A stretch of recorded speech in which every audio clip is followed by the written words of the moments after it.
सब कुछ ठीक से आ गया ना? अगर एक भी सामान ठीक से नहीं आया होगा, चढ़ा गला होगा तो पैसे नहीं दूंगा मैं, पहले बता रहा हूँ। ये अदरक हो गया। देख बिल्ले कैसे चमक रही है। कौन रही? अच्छा हाँ, सब्जियाँ, मूली। हाँ अबे सब्जियां नहीं, बिरयानी की दुकान। ऑर्डर पे ऑर्डर ले जा, इसलिए इतना सारा मटेरियल मंगवाया है। इस बात पे तो पार्टी बनती है। इकबाल, कैसे हो मेरे यार? हैं, बहुत माल मंगा रहे हो, बहुत माल बेचा जा रहा है। पार्टी एक एक मूली दो, जाओ एंजॉय करो। तुम लोग भी क्या याद रखोगे, पार्टी दिया मैं। मूली? हाँ हाँ। अरे मामूली पार्टी के लिए तुम हमें मूली थमा रहे हो? अरे नहीं चाहिए तो मेरे पार्टी। जाओ। अरे क्या समझाता तेरे को मैंने? यहाँ यहाँ यहाँ जिगर का टुकड़ा क्या निकला रे इकबाल तू? इतना चिंदी, चल हट दूर। डरा रहे हैं बिना मतलब का। अरे ले जा, तुम लोग सामान रखो यार।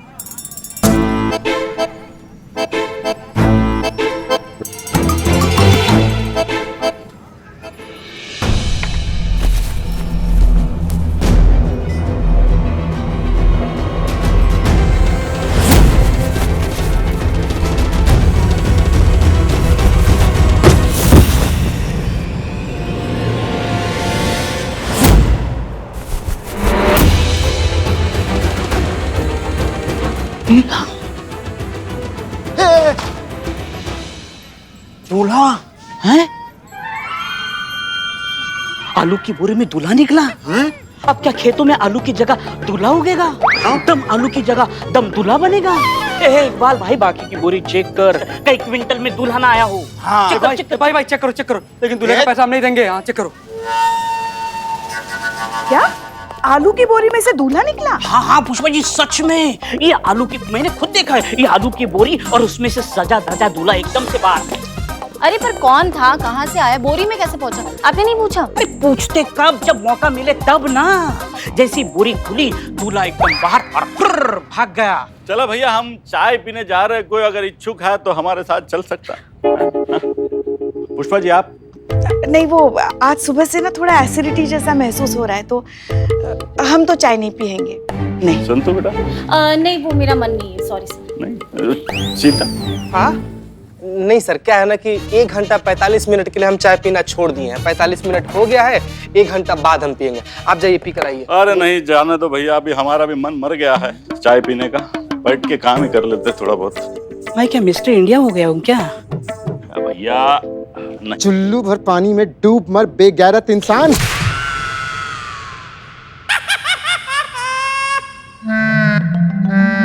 अभी और कितना जलील होगा, किसी के साथ बैठकर तेरी चाय पीने की भी औकात नहीं है। ए, आंखें क्या दिखाता है? नीचे कर, नीचे कर, नहीं तो फोटो से निकल कर तेरी आंखें निकाल लूंगा। चल।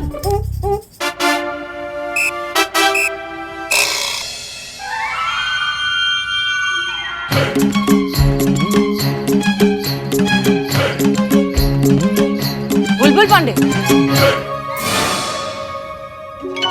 आप ये नवाब साहब के पुरखों की तस्वीर के साथ क्या कर रहे हैं?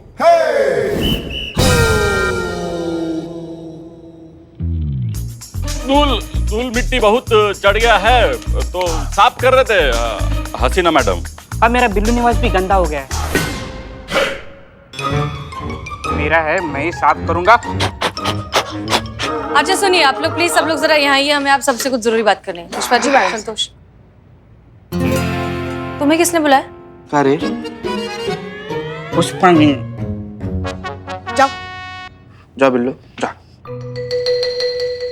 ओके, तो दरअसल बात यह है कि हम आप सबसे रिक्वेस्ट करना चाहते हैं कि अगर बाय चांस हमारी अम्मी यहाँ थाने में फ़ोन करती है या आप सब में से किसी को भी फ़ोन करके घर बुलाती है, तो आप लोग दुनिया का कोई भी बहाना कर दीजिए, कुछ भी कहिए, लेकिन आप घर नहीं जाएंगे प्लीज। मैडम सर, आप झूठ बोलने के लिए कह रही हैं?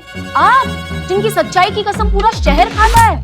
देखिए, हम जानते हैं कि हम आप सबसे झूठ कहने को कह रहे हैं, लेकिन दरअसल बात यह है, हमारी अम्मी की फिलहाल कुछ दिनों से हमारी पड़ोसी से बन नहीं रही है। इस वजह से हमारा पड़ोसी हमारे घर के गेट के बाहर अपना कचरा फेंक देता है, जो रात भर में गली के जो जंगली आवारा कुत्ते हैं वो उसे फैलाकर पूरा गंदा कर देते हैं सड़क।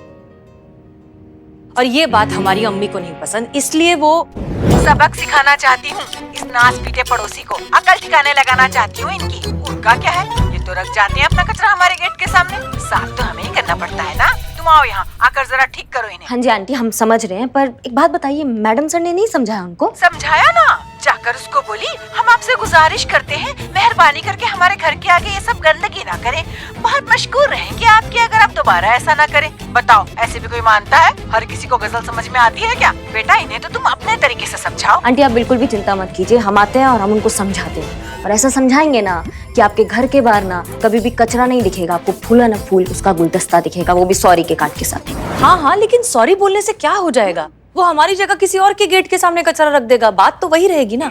हम उसे ये समझाना चाहते हैं कि वो जो कर रहा है वो हरकत ही गलत है, उसे कचरा इस तरह से बाहर रखना ही बंद करना चाहिए, करेक्ट? और हम अपने तरीके से उसे बात समझा लेंगे, हमें थोड़ा सा वक्त चाहिए, लेकिन तब तक के लिए आप प्लीज, आप में से कोई भी हमारे घर नहीं जाएगा। Clear? Clear madam. Excuse me madam. अरे क्या चल क्या रहा है? कहीं से दूल्हा आ रहा है, दुल्हन आ रही है, क्या शादी की लूट मची है क्या? बिल्लू चुप करो। देखो बेटा, तुम गलत जगह आई हो, ये पुलिस थाना है, शादी का हॉल नहीं है। वो तो गली के अगले मोड़ पे है ना। नहीं मैडम, हम कंप्लेन लिखवाना चाहते हैं। हमारे घर वाले हमारी जबरदस्ती शादी करवा रहे हैं, हमारा पकड़वा विवाह करवा रहे हैं। पकड़वा विवाह? ठीक है बेटा, जल्दी आना। हाँ जी, हम, आप ध्यान रखिए, हम आते हैं आपके पास। कि मैया का सासू मैया, हम अपने पल्ले से हम दरवाजा लगवाए हैं ना, तो फिर दरवाजा खोल के अपना कार्यक्रम काय कर रहे हैं आप? दरवाजा बंद करके नहीं कर सकते थे? नहीं, जिंदगी में हम कभी समझ नहीं पाएंगे आपका ये भाषा, समझ रहे हैं आप? चंपक जी। हाँ मैडम। जल्दी आइए। देखिए, इनका भरतनाट्यम हमको समझ में नहीं आता है, ये क्या बकैती कर रहे हैं, हमको समझाइए। शुरू हो जाइए। हाँ हाँ मैडम, ये कह रहे हैं दरवाजा लगाने की आदत नहीं है ना, खुला रह गया तो क्या हो गया, कौन सा खजाना लूट जाएगा बताइए। मैनर्स होता नहीं होता है। साबुन किस लिए दिया था? हाथ धोने के लिए। ये दीवार पे क्या चिपकाया हुआ? अब होता अब मैंने साहब का चीज है कि नहीं बताइए। सॉरी बोलिए मैडम को। सॉरी बोल रहे मैडम, सॉरी बोल रहे। एक मिनट, आप हाथ धोइए पहले जाके अपना। ये महाराज हाथ नहीं धोए थे क्या? धत महाराज, अरे उसी हाथ से हमको छू दिए। अभी एक हफ्ता पहले नहाए थे, अब दोबारा नहाना पड़ेगा, बताइए। एक हफ्ता? कहाँ फंस गए हम? हटी हटी जाने दीजिए हमको। अरे साइड हटी, सटिए मत। तुमने अपना क्या नाम बताया? जी सुरभि। सुरभि, सारी बात तफसील से बताओ। मैडम, मेरे पिताजी एक मध्य वर्गीय नौकरी करने वाले इंसान हैं, और आप तो जानती हैं कि मध्य वर्गीय नौकरी करने वालों की हालत कैसी होती है। पैर फैलाते हैं तो चादर छोटी हो जाती है, और चादर फैलाते हैं तो घर छोटा। मेरे पिताजी मेरे लिए नौकरी करने वाला दूल्हा ढूंढने के लिए निकले थे, पर उन्हें तो पता चला नौकरी पेशा करने वाले लड़कों का तो बाजार लगा है मैडम। हर एक लड़के के साथ लाखों के दहेज का टैग लगा हुआ है। मेरे पिताजी की इतना दहेज देने की हैसियत नहीं है, इसीलिए उन्होंने मजबूरन मेरा पकड़वा विवाह करवा दिया। ये तो गलत है ना मैडम, सरासर अन्याय है, और मैं इस अन्याय का साथ नहीं दे सकती। मुझे ये शादी मंजूर नहीं है मैडम। एक मिनट, तुम कह रही हो कि तुम्हारे पिताजी ने एक लड़के को किडनैप करके जबरदस्ती तुम्हारी शादी करवा दी है? जी, मेरे पिताजी ने मास्टर जी की मदद से उस लड़के को उठाया और जबरदस्ती मेरी उससे शादी करवा दी। मास्टर जी? ये मास्टर जी कौन है? मैडम, आप मास्टर जी को नहीं जानती? सुरेंद्र मास्टर जी। बोलिए। अच्छा, बोलना है? हमें लगा आप घूर के देख रही थी, तो पता नहीं आपका मूड है नहीं है। आप मास्टर जी के बारे में बता रहे थे? हाँ मैडम जी, मास्टर जी बहुत ही इज्जत है उनकी, उनके इलाके में बहुत ही रसूख है, मान है।